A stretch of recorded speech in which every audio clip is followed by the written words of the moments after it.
Once again, this is Kevin Johnson of Leverage Consulting, bringing you the Resilient Entrepreneur Podcast. This one is number 26. And the theme around this one is to really talk about something that could become your superpower. And it is something that could be a superpower for people that you work with or you know. And that is problem solving. Interestingly enough, this is one that I really do feel like is really overlooked. I think it's something that is not as commonplace anymore and literally could make pretty much anyone become a superstar. And as I said, superstar, call it a superpower, but problem solving is one of those things that will make an individual stand out from the rest. If you look up to certain people, I'm guessing that there's a real possibility that part of your appreciation or admiration for that individual is because they have the ability to solve problems. Maybe problems you don't know how to solve. Maybe problems that they just do it effortlessly.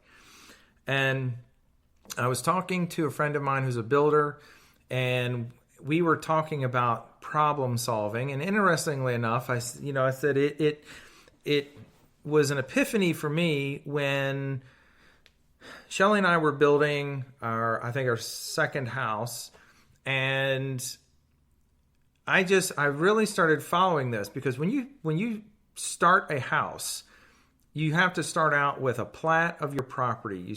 Then you move on to a set of engineered plans for the house. From that, you order materials. You bring in certain vendors and so forth. That you have the guys that do nothing but concrete. Then you have the framers. Then you bring in electricians and plumbers and HVAC and roofers and all these different people to help you build this house. But we started out with these great plans, and this is what the house is supposed to look like. But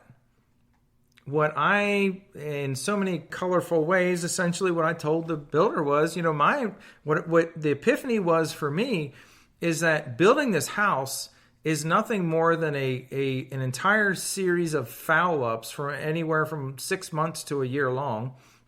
It's just a long series of foul-ups that we continue to fix. And these foul-ups are things that you wonder, well, when I get my house, it's supposed to be perfect. And ideally, it should be. But think about what the general contractor and the supervisor for that house have gone through to deliver you a perfect house.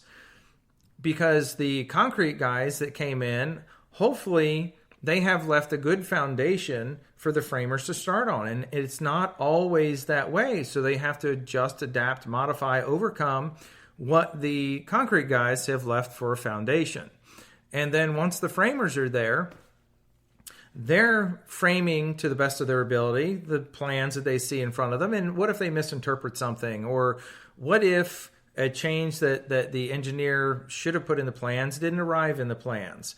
So then essentially you have, and I always wondered, like, why do we need to measure for cabinets? Because if we built to the plans, you shouldn't need to measure for cabinets because the measurements are right there in the plans. And what I'm getting at with this is you can start out with the best laid plans, but we are human beings. And you think about building a house, how many human beings touch or have a hand in building this house? And not everybody's on their A game every day. Not everybody is following the plans per se. You may get lumber that needs to be straightened or adjusted or what have you. So then the sheetrock guys can work with it and create nice smooth walls. So as you're doing all this, you may also think, well, what does this have to do with me? So if you're a real estate agent, if you have a dental practice, an oral surgery practice, or anything of the like, you too also work off of a schedule. And that schedule might be the foundation or plans for you to have a very productive day, week, month, or year. And I'm sure any of you who have assembled a schedule know that you didn't put it together one time and say, that's good, that's it, I'm done. No, when you arrive to work on a Monday morning You have put countless hours and days into making sure that the schedule of patients that we have for today this is the best we've got. This is the best we can do. It's organized by the type of appointment. It's each one of the patients are 100% prepped for their appointment, and this day is going to flow well. We're going to see people on time, run on time. We're going to leave here on time, leave with a smile, and we're going to have a very productive day. I mean, that, in a sense, that's what we're looking to do.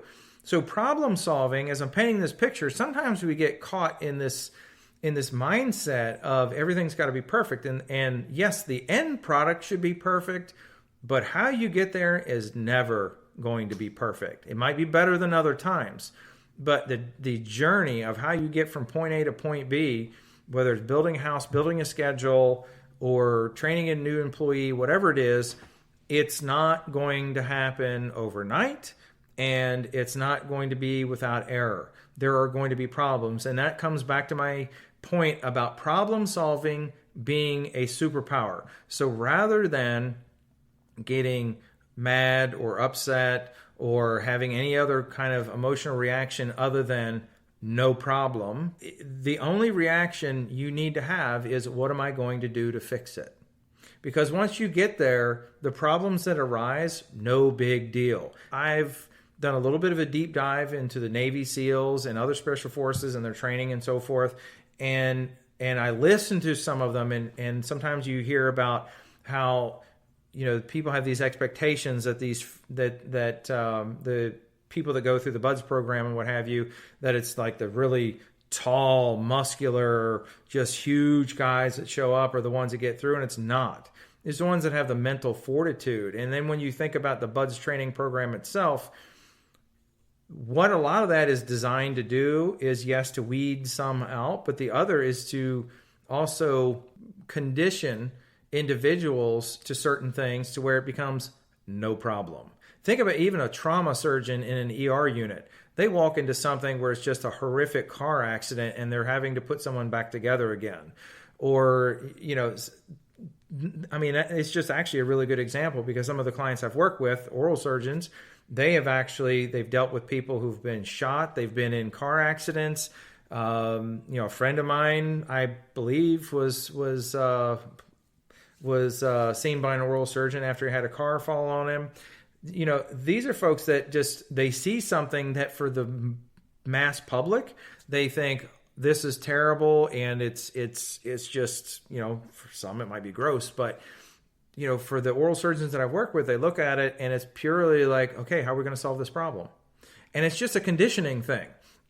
So when you become conditioned to problem solving, and this may be problem solving a contract and how I'm going to get my client to the closing table.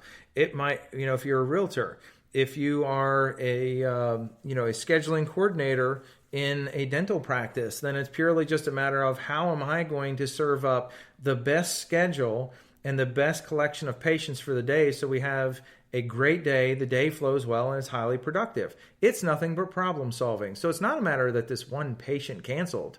It's the fact that tomorrow we're coming in and we're going to have an awesome day. The problem solving mentality is one that if we eliminate the complaining and the excuses, as I talked about in a previous podcast, and we just focus on problem solving, it's amazing how much more we're going to accomplish. It's amazing how the morale and the attitude tend to change, and it's amazing how much more you're going to get done.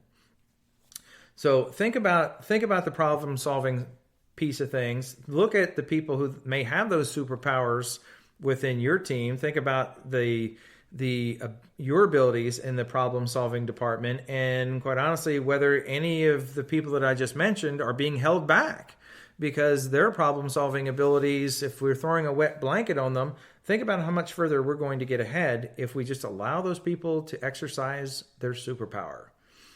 So once again, kids, that was the Resilient Entrepreneur Podcast number 26. We will talk again very soon.